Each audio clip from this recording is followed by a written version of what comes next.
Turco. Yes. Oh. Do you think Greek baklava is better or Turkish? You leave even the key in the car. Şu suyun güzelliğine, temizliğine. Do you think lokmades is Greek or Turkish? Akşamüstü teyzeler kapı önüne çıkıyor. Teyzeye sorduk. Ta kalktı geldi oradan buraya. Şükürler olsun diye. Biraz onu sevmek istedim. Aa, ne var? Bakıyorum hemen.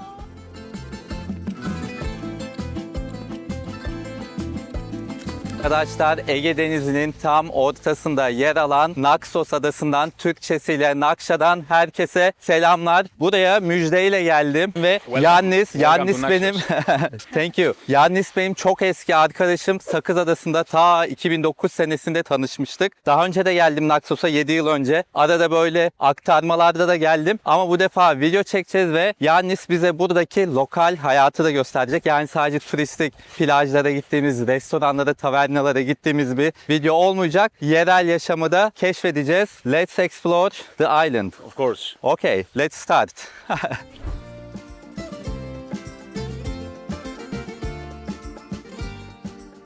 Şimdi Yannis'in işi varmış. O yüzden o otelde takılacak. Biz de müjdeyle plaja gidiyoruz. Burası bizim otelimiz. Gerçekten çok güzel. Yannis'in oteli bu arada. Fiyatı da çok uygun. Mayıs ayında 50 Euro'dan başlıyor fiyatlar. Haziran'da 120 Euro'dan başlıyor. Temmuz, Ağustos biraz daha pahalı. Ama Yannis dedi ki arkadaşların ya da takipçilerin gelirse indirim yaparım dedi. Zaten otelin iletişim bilgilerini vereceğim. Şimdi biz denize doğru gidiyoruz. Şurası deniz. 1 dakikada yürüyoruz ve plaj o kadar güzel ki şimdi göstereceğim size. Böyle sahil boyunca çok keyifli mekanlar var. Her mekanın böyle plajı da var. Biz bir tanesinden girişimizi yapalım. Denizin rengi çok iyi. Bizim Çeşme, Ilıca plajları gibi. Bu plajların çoğunda şezlong ücreti ön sıralarda 20 euro, ikinci sırada 15 euro. 2 kişi fiyatları bunlar bu arada. Arka sıralarda da 10 euro civarında oluyor. Şimdi bakar mısınız şu plajın güzelliğine? İnanılmaz.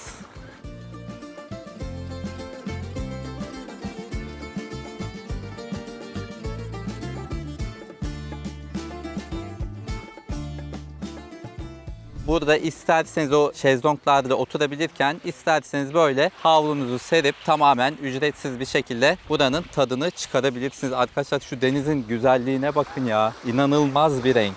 Mest ediyor insanı. Bulunduğumuz yer Ayos Prokopios plajı. Bizim otelimizin olduğu bölge. Merkeze 5 dakika falan uzaklıkta. İlk sezonun açılışını yapıyorsun. Sen Çeşme'de de mi girmedin? Hiçbir yerde girmedim daha. Şu an Mayıs sonu arkadaşlar. Bence deniz gayet iyi bir ısıya sahip.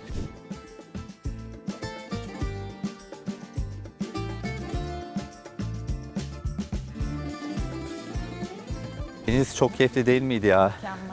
Şimdi de Yannis'in yanına gidiyoruz. Bu arada hemen adayla ilgili biraz bilgi de vereyim arkadaşlar. Burası aralarında Mykonos ve Santorini'nin de bulunduğu Kiklat adalarının en büyüğü, hem yüz ölçümü olarak hem de nüfus olarak tam 20 bin nüfusu var. Adada sadece turizm de değil, geçim kaynağı, tarım da yapılıyor. Bu bilgiler cebimizde bir dursun.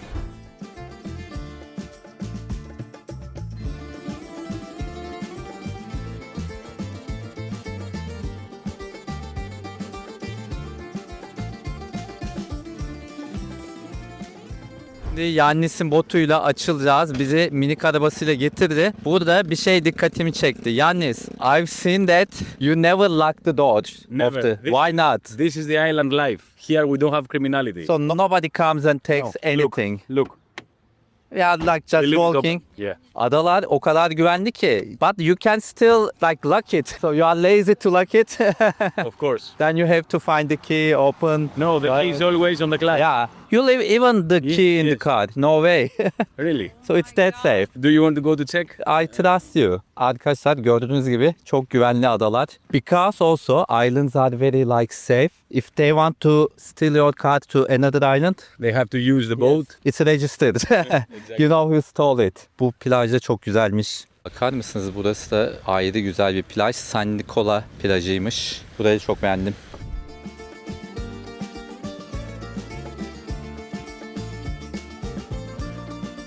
Tekneye böyle denizin içinden yürüyerek ulaşıyoruz. Küçük küçük koylara gideceğiz. Ya gerçekten suyun rengi mest edici arkadaşlar. Size minik botumuzu göstereyim hemen. Bu arada Stefanos da geldi. Başka bir arkadaşımız. Bakın şuradan karşı tarafın manzara da gerçekten efsane.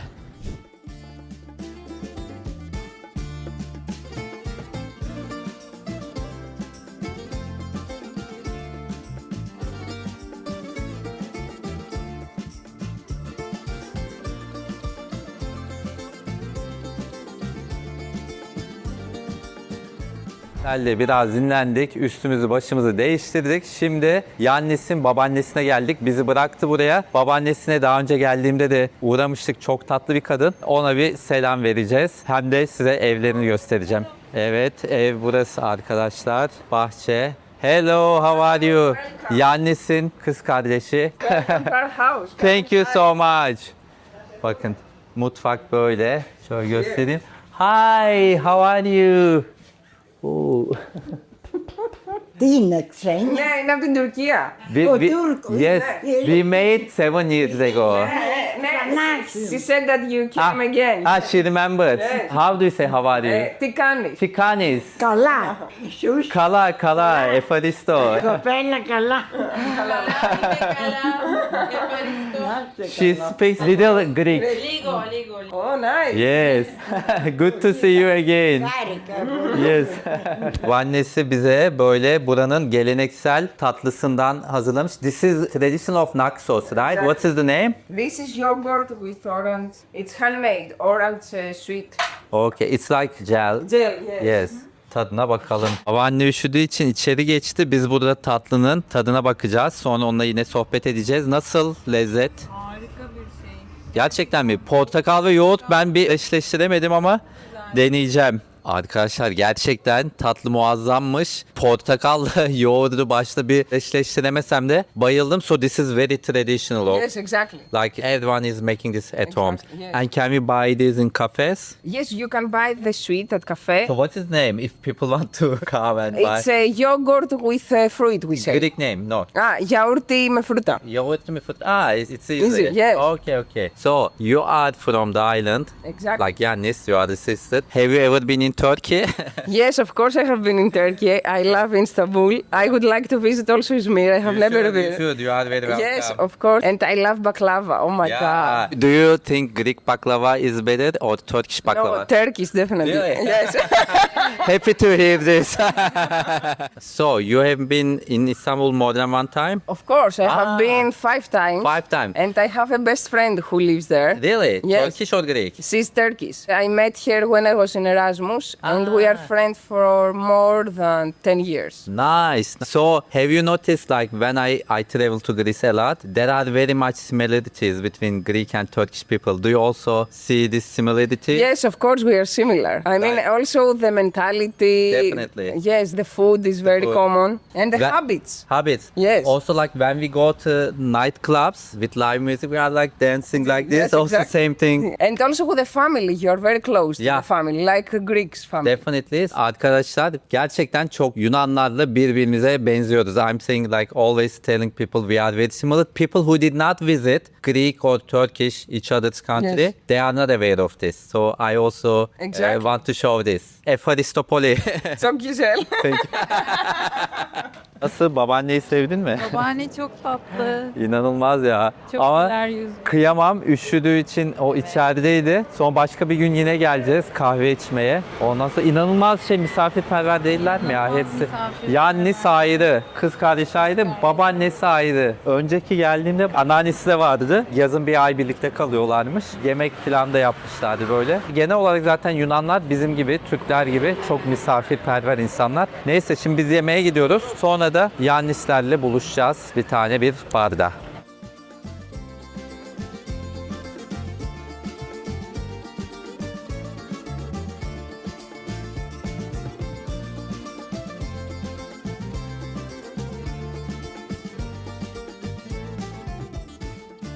Arkadaşlar burası Naxos'un tarihi merkezi ama size burayı başka bir zaman gündüz vakti gezdireceğim. Yemeğe geldik şimdi. Yannis önerdi, onlar gelemiyor. Böyle çok geleneksel bir yer ve çok güzel bir köşede masa kaptık. Gerçekten keyifli görünüyor. Yan tarafında da böyle başka bir mekan var ve küçük bir kilise var. Çok hoşuma gitti. Biraz şu taraflara bakın. Burada da çok sevimli bir ufaklık gezinip duruyor. Bakın bu sokak araları da böyle.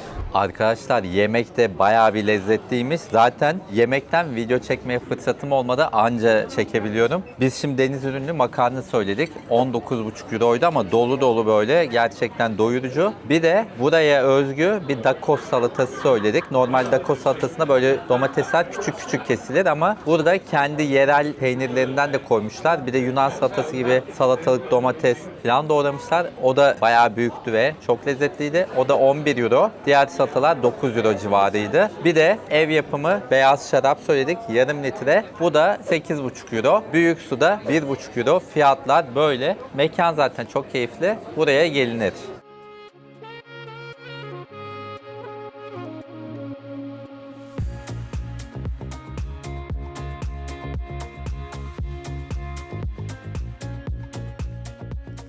Arkadaşlar günaydın. Tayland'da edindiğim bu kardiyo alışkanlığını her yerde devam ettiriyorum. İzmir'de, Londra'da. Şimdi şuradan tepe var ya, oradan çıktık. Buraya kadar hızlı yürüyüş yaptık. Müjde zaten spor hocası. Birbirimizi gaza getiriyoruz. Buralara kadar yürüyoruz. Sonra bakın şurada bu kilise var ya, bunun bahçesine herkes spor yapıyordu. Biz de burada sporumuzu da yapıyoruz bir yandan, değil mi? Evet, bir yandan her İşte sabah. bacak çalışıyoruz, karın çalışıyoruz, göğüs çalışıyoruz. Böyle bir alışkanlık edindik. Siz de edinin. Gerçekten sabah yürüyüşü böyle sadece açık fiziksel havada. değil. Evet, mental olarak çok iyi Mental gelmiyor mu? olarak Süper. Herkese tavsiye ediyorum. İdman arasında burayı da anlatayım arkadaşlar size. Şu gördüğünüz küçük tepe var ya, onun altı bizim kaldığımız Ayos Prokopios plajı. Arkası adanın merkezi. Şurada ağacın arka tarafı Aya Anna plajı ve bu da Aya Anna kilisesi. Kilise mi deniyor bunlara? Şapel de olabilir. Neyse şu tarafta Plaka plajı. Hemen bunun yanında şu aşağıda da Çıplaklar plajı var. Ama orayı yakından çekemiyoruz. Uygun olmaz diye. Adaları en çok sevmemin sebeplerinden biri böyle mimari arkadaşlar. Bakın 3 katlı ev ama o kadar sade ve güzel tasarlanmış ki insanın gözünü hiç rahatsız etmiyor. Hatta çok güzel görünüyor. Böyle şahane de bir deniz manzarası var. Bakın mesela burada da böyle güzel minik bir taverna var. Şu an kapalı ama akşamüstleri ne kadar keyifli oluyor. Bakar mısınız? Burası da çok sade. Hani öyle renkler yapmamışlar ve manzarası da böyle bizim Ayos Prokopios plajı. Kahvaltı için bizim plajda böyle bir mekana geldik. İsmi Macao. Bakar mısınız ya şu görüntüde her defasında etkileniyorum o arkadaki turkuaza. Böyle bir mekan. Biz de şurada keyifli bir masa bulduk. Nasıl burası? Çok güzel, baksana. Değil mi? Ben de kendime böyle bir çırpılmış yumurta söyledim. Böyle Freddo Espresso söyledim arkadaşlar. Yunanistan'da frappe ile birlikte en çok içilen içecek bu. Soğuk espresso. Burası daha pahalı bir mekan diğerlerinden. 5 euroymuş. Yumurtam da 10 euro. Annesim bugün işleri olduğu için kendimiz araba kiralayacağız ve farklı 2-3 plaja gideceğiz. Bakalım arabalar ne kadar euro. Arabamızı kiraladık. Bu gördüğünüz minik Fiat 500 aracı. Ücreti 35 euro dedi önce. Sonra dedik işte bize indirim yap vesaire. Nakit olursa 30 euroya da olur dedi. Gayet iyi bence. Ama bu Mayıs fiyatıymış. Haziran'da 40 euroya, Temmuz'da da 50 eurolara çıkıyormuş. Başlangıç fiyatları. Daha ucuz araba da vardı bu arada. Biz bunu tercih ettik. Bu arada motosiklet fiyatlarını da sordum. Kullanmak isteyenler için. Şu an Mayıs'ta 16 eurodan başlıyormuş. Ama diğer mevsimlerde bilmiyorum artık 20 euro falan diye tahmin ediyorum. Öncelikle benzin alalım dedik. İlginç bir şekilde burada benzin daha pahalı 2.31. Dizel ise 1.94 euro. Burada da Türkiye'de olduğu gibi benzini birileri dolduruyor. Thank you very much. Normalde Avrupa'da biliyorsunuz herkes kendisi dolduruyor kendi benzinini.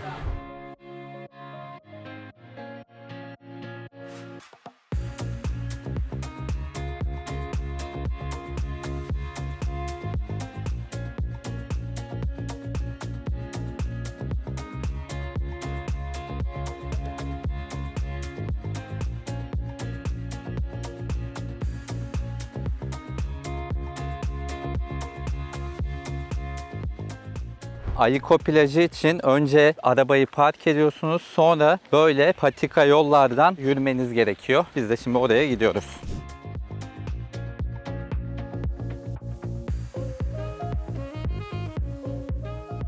Aliko plajına gidiyorduk ama yanlış patika yollara girmişiz. Çok güzel plajların önünden geçtik. Burayı da gördük. Burası da Mikre Aliko'ymuş. O kadar hoşumuza gitti ki biz burada girelim dedik denize. Sonra eğer vaktimiz olursa size diğer Aliko plajını halk arasındaki ismiyle de Hawaii plajında gösteririz mutlaka.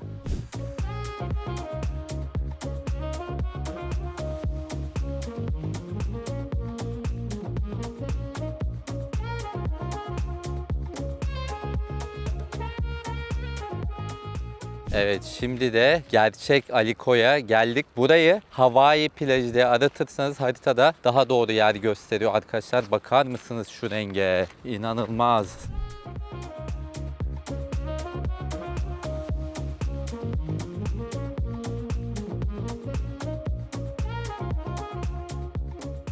Bu Aliko'daki plajların hiçbirinde işletme yok arkadaşlar ama böyle bir kamyon geliyor yaz aylarında ve ister yemek yiyebiliyorsunuz, isterseniz de bunların böyle ızgara dondurma mı denir bilmiyorum. O tarz bir dondurmaları var. Şimdi o 2019'a geldiğimde çektiğim bir video vardı. Onu burada paylaşırım, o dondurmayı. Gayet değişik ve keyifli bir dondurma.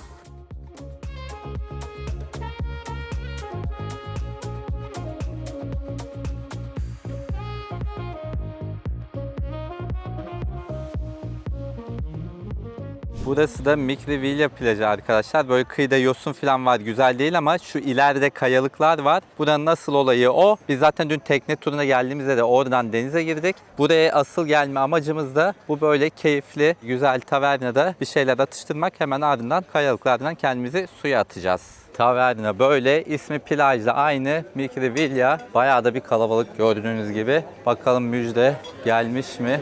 Evet, hatta gelmiş, bira bile söylemiş. Oh, yarasın.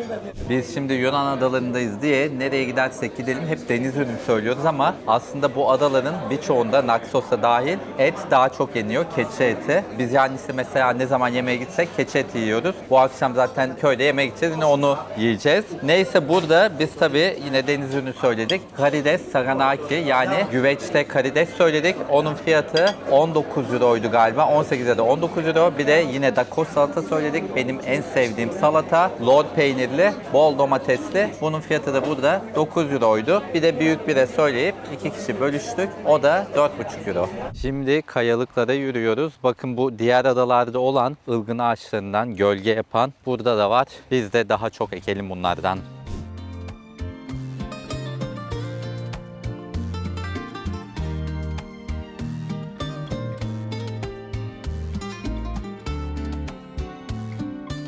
Arkadaşlar aslında şu arka taraftaki kayalıklardan denize girecektik, atlayacaktık ama Müjde oralara gitmeye korktu. Korktun neyse. Daha bak ben söylemeden korkmadım diye savunuyorsan korkmuşsun demektir. Neyse burada gireceğiz denize ama burası da gerçekten çok güzel. Sizden de bir ricam var. Bu videoyu 2 dakikalığına durdurup eğer videomu beğenirseniz bir de yorum yaparsanız ve kanalıma abone olup bana destek olursanız gerçekten çok mutlu olurum. Çok teşekkür ederim.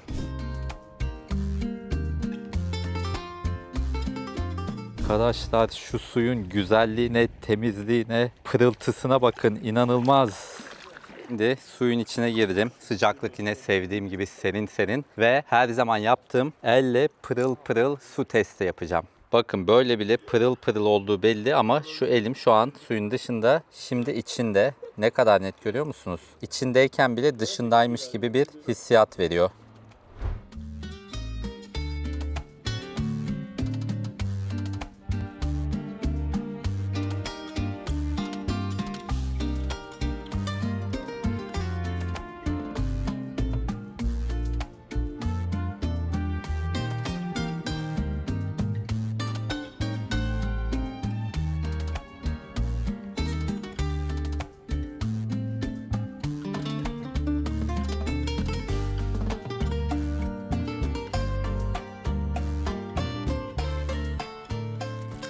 Arkadaşlar şimdi Halki köyüne geldik ama benim gittiğim adayla karıştırmayın. Burası Naxos'un ortalarında bir köy. Eskiden adanın merkezi de burasıymış. Bütün köyler zaten adanın merkezinde toplanmış durumda. Çünkü eskiden bu Naxos'ta korsan saldırıları çok oluyormuş eski dönemlerde. O yüzden hiç sahillere kurmamışlar yerleşimleri. Ve buraya gelince sanki bambaşka bir yere gelmiş gibi olduk. Mimari de biraz değişti. Ada böyle yeşillenmeye başladı. Her yerde ağaçlar falan. Çünkü sahiller daha kuraktı. Burası ise öyle değil. Böyle bir mimari değişince vesaire başka bir adaya gelmiş gibi hissettim ben. Çok da beğendim. Şimdi birlikte bakalım burada kafeler vesaire. Buradan sonra da Filoti diye bir köy var. Oraya geçeceğiz.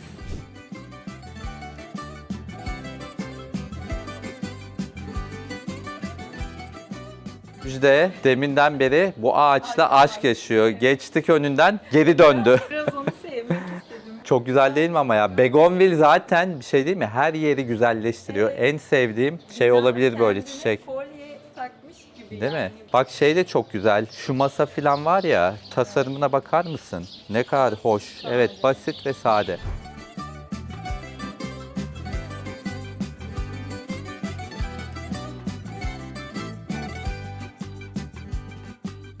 Köy gerçekten çok güzelmiş arkadaşlar ya. Yani bu sadelik ve korumuş olmaları, yani alakasız bina dikmemişler. İnsan gerçekten böyle takdir ediyor. Şimdi başka bir köye geçiyoruz. O köyde bir de kahve molası da veriniz. Ondan sonra bir köye daha geçiyoruz. Orada da Yannis'le buluşup yemek yiyeceğiz.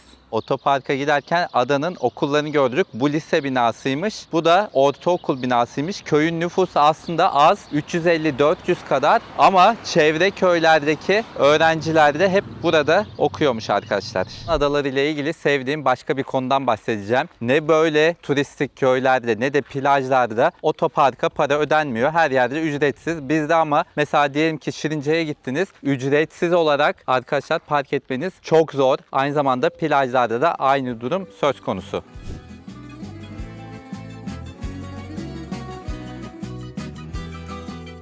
Burası da Filoti köyü. Burası hem Naxos'un hem de tüm Kiklat adalarının en büyük köyü. Nüfusu 1700 civarında ve bakın böyle yemyeşil bir manzarası var. Her yer ağaç dolu. Adanın kıyılarından çok farklı.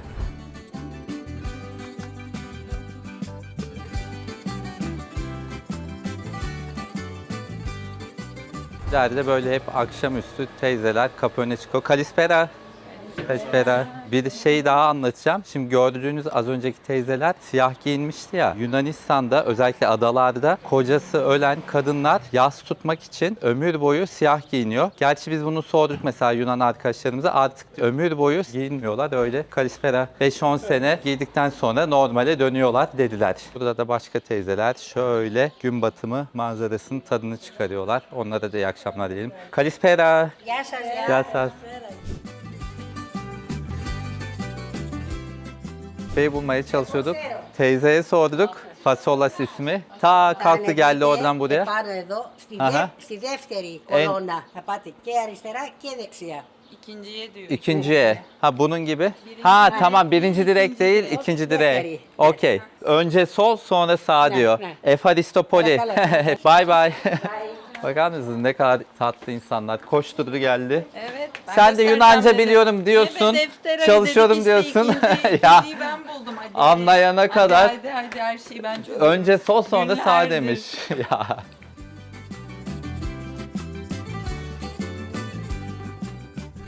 Burası mekan bulduk sayılır. Ağaç, meydan filan çok güzel. Aa ne var? Bakıyorum hemen. Oo ne güzelmiş içerisi hakikaten. 80'ler 90'lar şeyi gibi. Oha çok iyi. Bakar mısınız şuraya? Direkt geçmişe ışınlanmış gibi hissettim kendimi. Bakalım şimdi meydanda oturup kahvemizi içelim.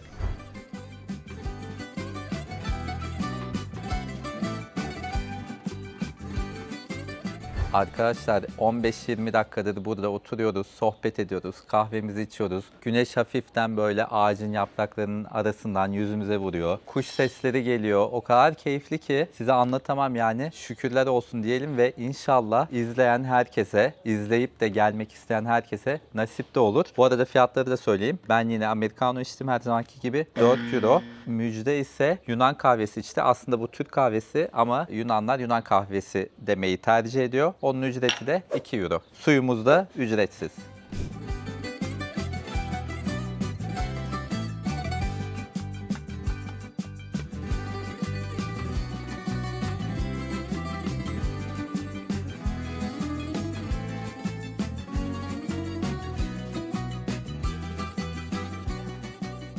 Aperatos köyüne giderken şu manzarayı görünce dayanamadık, durduk, mola verdik. Bakar mısınız? Efsane güzel. Şu beyaz evlerin olduğu yerde az önce gezmiş olduğumuz Filoti köyü. Köye geldik. Şimdi tavernayı bulmaya çalışıyoruz. Google haritalarda da bu merdivenli sokaklar vesaire hiç görünmüyor. Böyle biraz da sakin bir köy. Neyse bulacağız.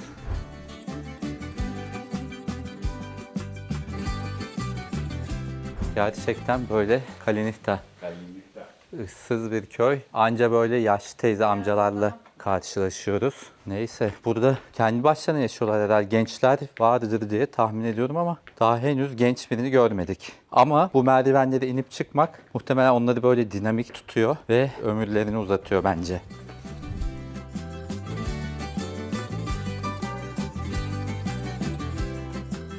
Yannisler geldi. Bakın onlar böyle güzel güzel giyinmiş. Biz denizden çıktığımız kıyafetlerle. Şimdi Yannis bizim için siparişleri veriyor. Alexia, say hi. Kız arkadaş Alexia Ariadne de burada. Ama şu an meşgullü işi var. Onu hallediyor. Bakalım bizim için neler sipariş verdi. Mekan gördüğünüz gibi tamamen tipik geleneksel bir mekan. Yedik içtik arkadaşlar. Karnımızı doyurduk. Bu kadar çok şey. Şimdi anlatacak Yannis. Sadece 5 kişi için 107 euro tuttu. Yani kişi başı 21-22 euro bile değil. All the food was amazing. And we ate no seafood. What did we eat? And in Naxos Island do you eat seafood or what? In Naxos Island, because we have also highlands, so mountains, we have very good meat dishes. So our local dishes, most of them are from meat. We use a lot of goat, lamb, and veal. Okay. And what did we eat? All of them were so good. We ate local dishes from a nice taverna that is in this village called Apiranthos, and we ate more veal and goat. Okay. So we ate also some different salads, something like fasulye and local cheese. What was the name? The local cheese that we ate is arsenico. It is like parmesan, but it is more tense. Yeah, I should buy before I go back home. And you were telling us, bakın arkadaşlar şu arkadaki binalar var ya taş gibi görünüyor. They are made of marble, local marble. We extract a lot of marble. Naxos is famous about the marble. Naxos marble has the characteristic that inside has some crystals. If you put it in the light, you will see some crystals. And the houses here, around the windows, we can see the marble. This is pure white marble. And this one? This is stone marble. Stone marble. They make all the building like this. And if you put this in your house, you mean that you have money. Is it You only in this village or all around the island? all around the island? Also especially in his the village. hotel, the marble in the bathroom. Exactly. It's local marble and handmade from my uncle. Okay, thank you for all this information. Thank you.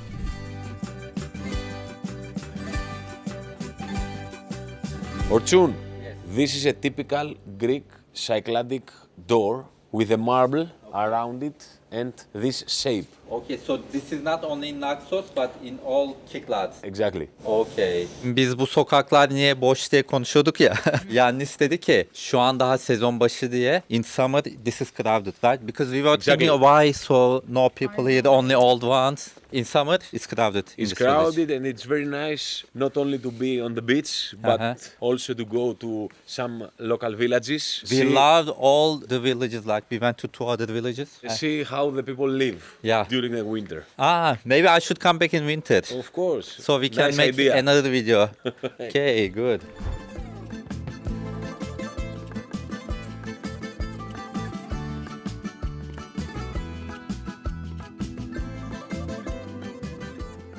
Arkadaşlar dün gece şarjım bitti. O yüzden gecenin geri kalanını çekemedim. Restorandan sonra aynı köydeki bir kafeye gittik. Böyle tatlıcı diyeyim. Orada da Yannis Türkçe ve Yunanca aynı olan müzikleri çalmaya başladı. O kadar eğlendik ki size anlatamam ama çekemedim. Neyse bir daha tekrarlarsak o zaman onu çekelim. Bugün böyle geç kalktık dün gece 2'lere kadar o köyde kaldığımız için. Şimdi bir kahve içeceğiz, denize gireceğiz. Ondan sonra da adanın merkezini gezeceğiz biraz.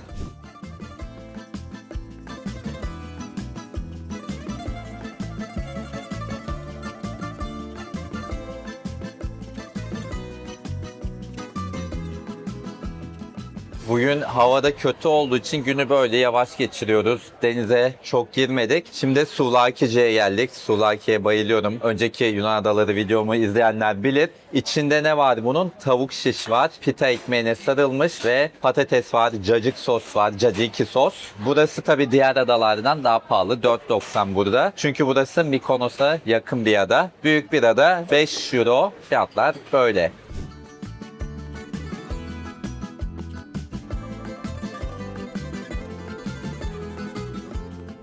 Instagram'da Naxos'tan paylaşımlar yapınca doğal olarak çok saran olmuş. Oraya gelince nerede kalalım, merkezde mi kalalım vesaire diye. Biz 3 gün Ios Prokopios'ta kaldık. Plaja hemen çok yakın, Yannis'in otelinde 1 dakika bile yürüme mesafesinde değildi. Şimdi de Plaka bölgesine geldik. 2 günde burada kalacağız. Burada kaldığımız otelde plaja 250 metre falan mesafede. Burası da çok yakın. Burayı da Yannis'le arkadaşı ortaklaşa işletiyor. Bahçesi, tasarımı çok güzel. Şimdi hemen size odamızı da göstereyim. Fiyatları da söyleyeceğim. Bakar mısınız? Bahçe gerçekten çok keyifli. Şurası da hemen bizim odanın girişi. Çok güzel, keyifli bir terasımız var. Müjde zaten hemen keyif yapmaya başlamış. Ben onu içeri sokmuyorum odada çekim yapacağım diye. Şimdi göstereyim. Buranın da içerisi böyle kiklat tasarımına sahip. Ama asıl, mutfağı da var bu arada. Banyosu çok ilginç. Bakar mısınız? Böyle tam bir, bu da yine Kiklat Adaları tasarımı gibi. Burada fiyatlar Haziran ayında 130 Euro'dan başlıyor. Sanırım Temmuz ve Ağustos daha pahalı. Ama Yannis ne dedi Müjde?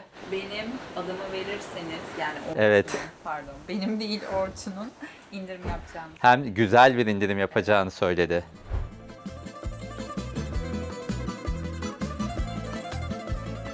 Şimdi yine merkeze geldik. Bu arada merkezin ismi de Hora olarak geçiyor. Önce bir babaanneye uğrayacağız yine. Eğer müsaitse bir de kahvesini içeriz. Sonra da merkezin tarihi sokaklarını gezeceğiz. Geçen sefer geldiğimizde akşamdı. O yüzden bu bahçeyi tam gösterememiştim. Şimdi göstereyim. Bakar mısınız? O dar sokakların arasında tam bir cennet böyle. Gayet geniş, keyifli ve babaanne 93 yaşında olmasına rağmen kendisi bu bahçenin bakımını yapıyormuş. Yannis, one thing took my attention also when I came previously and now. The inside of the home is small but the garden is big and very enjoyable. So I was wondering why you didn't have bigger inside and smaller garden.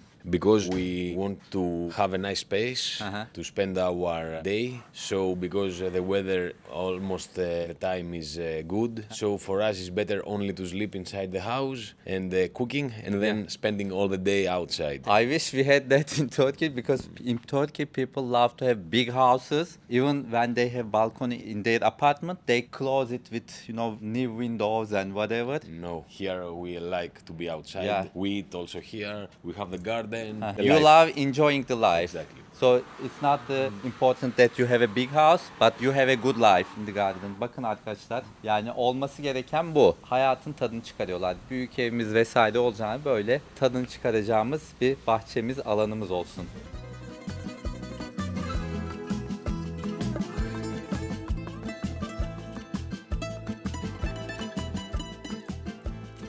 Adana'nın bu böyle tarihi dar sokaklarına gerçekten bayılıyorum. Şimdi yukarılarda güzel manzarası olan bir mekan var. Tarihi bir mekan. Oraya gidiyoruz. Bu arada size yolda bir konudan bahsetmek istiyorum. Ben şimdi hangi Yunan adasına gidersem gideyim bazı böyle kendini milliyetçi sanan ama bence öyle olmayan tipler mesaj atıyor. İşte oralar Türk adasıydı. İşte tekrardan Türk adası olacak gibi böyle garip garip şeyler yazıyorlar.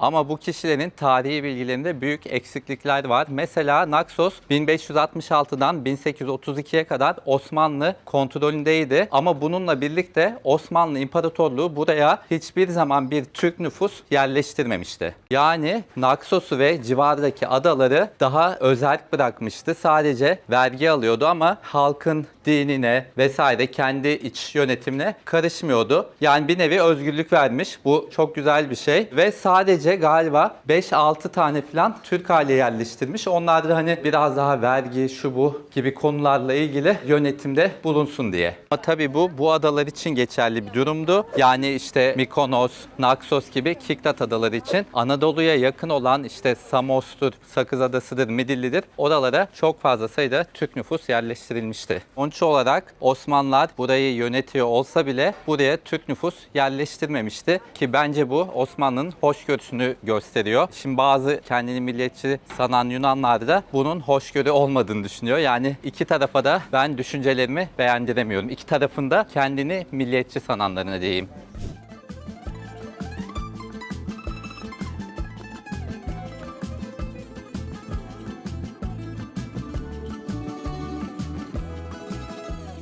Evet arkadaşlar, mekan burası. İsmi Avaton 1739. İnanılmaz bir manzarası var gördüğünüz gibi. Ve mekan ismini hello.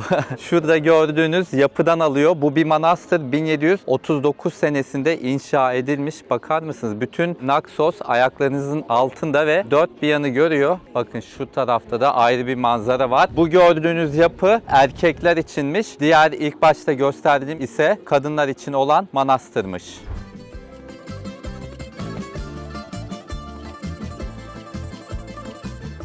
Artık böyle kafe olarak kullanılıyor. Gelip işte bir şeyler içebilirsiniz, kahvaltıya gelebilirsiniz, kahve içmeye gelebilirsiniz. Şimdi içerisi de çok ilginç. Orayı gezeceğiz. Yannis bize içeriği anlatacak. So, here we have the real kitchen of the nuns that is around 16th century.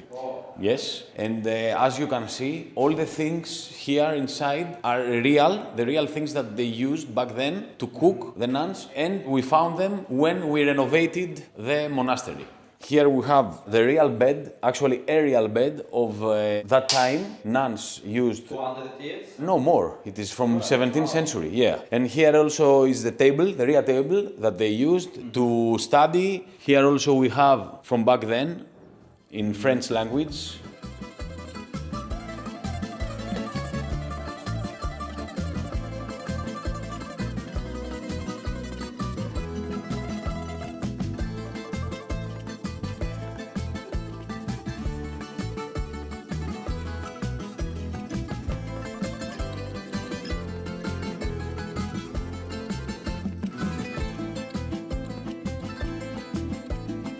Şimdi limanın yanındaki antik kalıntıya doğru yürüyoruz. Eskişehir'in bu sokakları biraz Mikonos'u andırıyor. Yerdeki boyamaları olsun, işte mimari olsun. Çünkü o da bir Kiklat adası. Burası da Kiklat adası. O yüzden benziyor.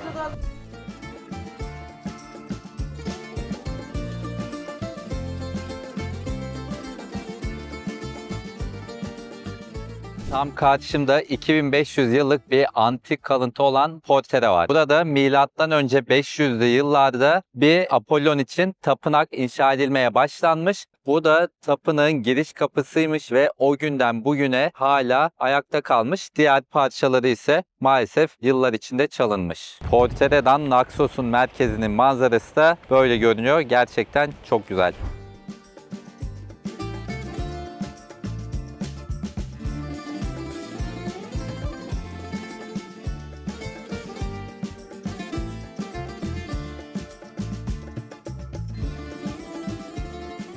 Arkadaşlar şimdi lokmacı görünce lokmades yani istedi ki lokma yiyelim. Çok da güzelmiş bu arada, çok beğendim. I have a question. Do you think lokmades is Greek or Turkish? I think it's from all over the world, every country. Even Mexico has something like. In Mexico? Yeah, churros. It's the same.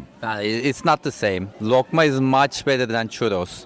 I think so, yeah. If we talk about lokma specifically, is it Turkish or Greek? Really, I don't know, but I like them. He is being political. Let's say both. For sure both, yeah. Yes, bence de öyle. Ama onlar da güzel yapıyor, biz de güzel yapıyoruz. Ama biz en azından in İzmir, we don't pay for it. Burada da 7 euroymuş. Merkezin yani Hora'nın sahil şeridi bizim Marmaris'e çok benziyor. Hatta bakın şurada böyle dayılar oturuyor. Onlar bile benziyor. Sıra sıra mekanlar var ve burada gece hayatı da var. Biz şimdi arkada görünen swing'e uğrayacağız ama tabii şu anda Mayıs ayında olduğumuz için çok fazla bir hareket yok. Ama yazın çok kalabalık oluyor.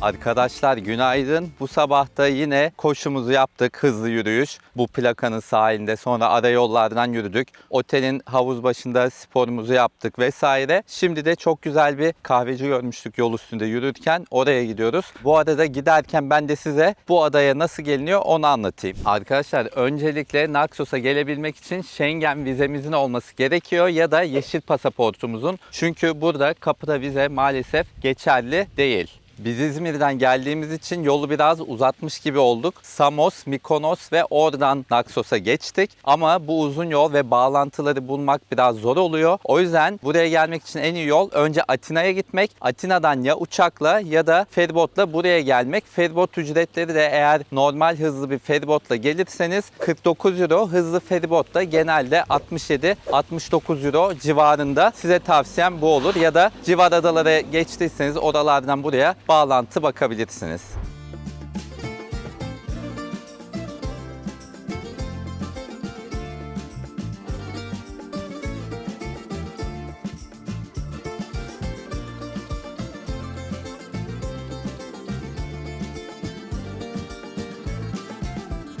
Şimdi böyle bahçesine oturduk. Kendimi burada Teksas'ta falan gibi hissettim. Baksana arka planda öyle değil mi? Arka planı. O neydi senin aldığın? Gritini. Ben çok severim. O sağlıklı şeyler alıyor. Ben gittim bu kadar sporun üstüne peynirli börek söyledim. Bakın kocaman ve 1,5 euro. Allah ben bunu nasıl yiyeceğim? Bu Yunanistan'daki peynirli böreklerin içine gerçekten peynir koyuyorlar yani Evet, bol bol. gerçekten var. Değil mi? Bakayım tadı nasılmış. Gerçekten lezzetliymiş. Ben bir de yanına böyle Americano söyledim. Bu da 2,5 euro. Burada fiyatlar Ios Prokopios'a göre daha ucuz.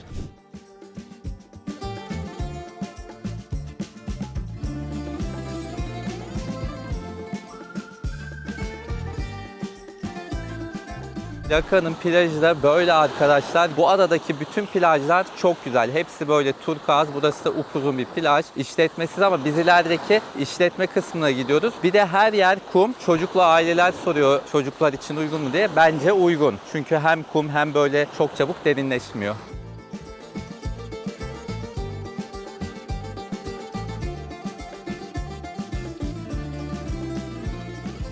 Nihayet geldik. Gayet şık. Bizim Çeşme'dekiler gibi bir beach club burası. Hemen sahilini de göstereceğim. Gerçekten denizi efsane. Mekanın ismi de bu arada Kaya Beach Bar.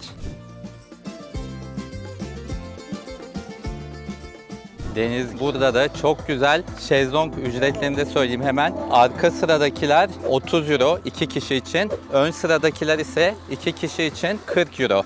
Böyle güzel, keyifli bir gün geçirmek istiyorsanız sadece yatalım, keyif yapalım. Burası gerçekten çok ideal.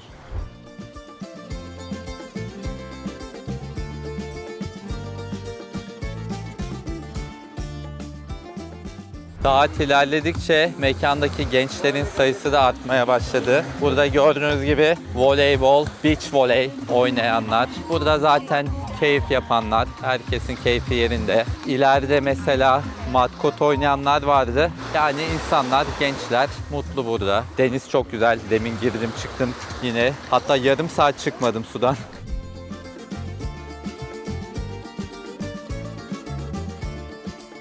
Yemek söyledim arkadaşlar. Hamburger sulu suluymuş, çok beğendim. 17 euroydu o. Bir de buranın yerli bir birası varmış. Bu da 7 euro. Fiyatlar da böyle. Arkadaşlar burada çalışan Iris'le tanıştık. Adanın sosyal hayatını merak ettim. Ona soracağım şimdi. Hi again.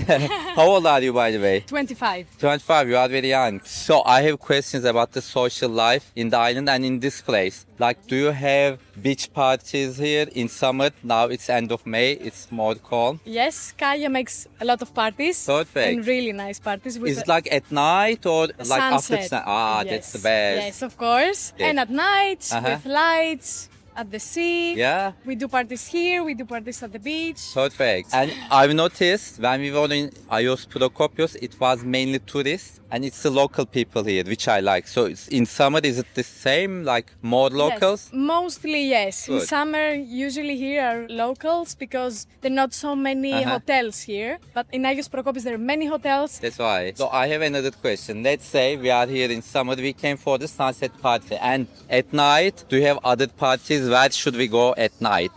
At night, actually, not so many places that do parties here Mm-hmm. in Plaka. They're mostly like bars with Mm-hmm. more chill vibe. They do a lot of full moon parties. Ah. Like Yazoo is doing a full moon Uh-huh. party. Or maybe in the town, Hora. Yes. I used to go to swing. In summer, it's very crowded. Yes. So finally, we can say young people can come here also enjoy the nightlife, not Yes. just the beaches. Yes, of course. And Yes. thank you so much. You're welcome. We appreciate your help. Thank you. Thank you.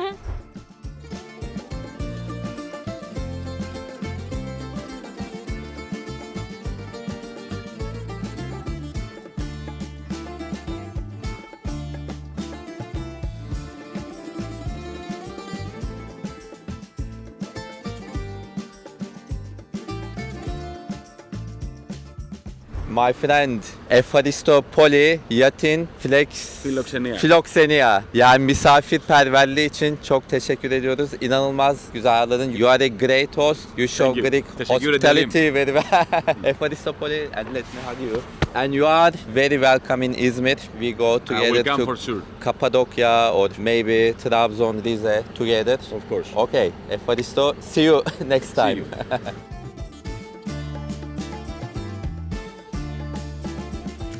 Arkadaşlar günaydın. Artık adadan ayrılıyoruz. Yarım saat sonra feribotumuz kalkacak. Yani size sağ olsun bizi limana getirdi. Videoyu kapatmadan önce bir tavsiyem daha var. Biz ilk akşam geldiğimizde daha videoyu çekmeye başlamadan önce Axiotissa diye bir tavernaya gitmiştik. Gerçekten çok güzel. Buranın yerel ürünleriyle yerel işte et yemekleri, mezeler vesaire yapıyorlar. Özellikle yerel peynirden olan mezeleri mutlaka deneyin derim. Neyse inşallah bu videodan keyif almışsınızdır. Bakın ada gerçekten ne kadar huzurlu, güzel. Bizim ülkemizde bu kadar güzel aslında ama bizde yaşanan maalesef hukuksuzluklardan dolayı, saçma sapan politik durumlardan dolayı ne huzur kaldı, ne mutluluk kaldı. Zaten bu adaletsizlikten dolayı ekonomi berbat. Gençlerimiz çok umutsuz. Buradaki gençlere bakıyorum, yüzleri gülüyor, gelecekten umutları var. O yüzden inşallah ülkemizde en kısa zamanda tekrardan huzurlu günlerine kavuşur diyelim. Bunun için tabii ki adalet çok önemli. Hak, hukuk, adalet diye talepte bulunmaya devam etmeliyiz arkadaşlar. Neyse, eğer videomu beğendiyseniz beğen tuşuna mutlaka basar ve bir de yorum yaparsanız beni çok mutlu edersiniz.